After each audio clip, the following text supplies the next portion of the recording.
Nature na bag, eh may aso pang maliit. Mag-aaway na kami nun. Ganun po? Ay, hindi ako kahit papayag. sa mga anak ninyo? Tinutukoy ko to especially sa mga anak ko. Opo. I do not allow them to be going around na magyabang ng kung ano-anong sinusuot at kung ano-anong dinadala.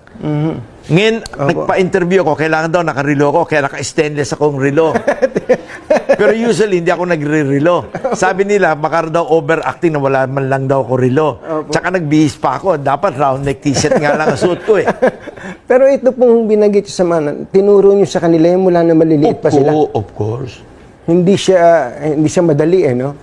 Kailangan tinuturo sa mga bata na matuto ng simpleng buhay. Yung anak kong bunso, si Jacob, kagagraduate ng college, pinadala ko sa probinsya, sa Pangasinan, sa planta. Sabi ko, diyan ka magtatrabaho araw-araw, diyan ka matutulog, kasama mo kakain ng lunch at dinner yung lahat ng empleyado. Huwag ka makakain-kain sa labas ng McDo kung ano-ano ha. Dahil you are going to as if show them na hindi mo sila kapareho. Kailangan habang nandiyan ka, kasama mo sila. Kung ano yung kinakain nila, kung ano yung ginagawa nila, pareho lang kayo. At yung bihis mo, kailangan simpleng damit, t-shirt, at kung ano yung uniform doon, yun din ang susuotin mo. Ganun ang suot ni Loco ngayon to. Ano po yung kwento niya tungkol siya? Na happy siya? Hindi, lahat ng anak ko, ganun ko pinalaki. Yung anak kong panganay si Paul, nung siya ay elementary, pinapadala ko yan doon sa talyer ni Mr. Kawangko. Pinapasamahan ko yan sa mga mekaniko niya. Every summer, nandun siya. Doon siya sumasabay kumakain ng tanghalian. Di nasanay siya. Ang tawag niya sa mga mekaniko, kuya. Ang tawag niya sa mga tubero at electrician, kuya. Ay, lumaki na maayos. Hindi ko po problemahin yun. Pare, kung pinalaki mo yung mga anak mo malalaking ulo, baka makipagsunto ka sa security guard sa kalye yun.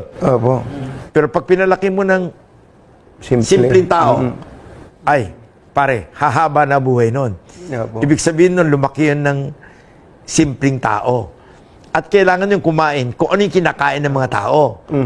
Ano po pakiramdam nyo na yung mga anak ninyo ganun makitungo sa kapwa? Hindi sila lalaki ng ganun. Kailangan tayo magsabi sa kanila, ganun lang kayo. So mula pa sa pagkabata, mabuti maunawaan to, lalo na ng mga bagong magulang pa lang. Ano po? Na habang maliliit pa yung mga anak, imulat na dun sa ganung klase ng mindset. At huwag niyo bibigyan ng malaking baon.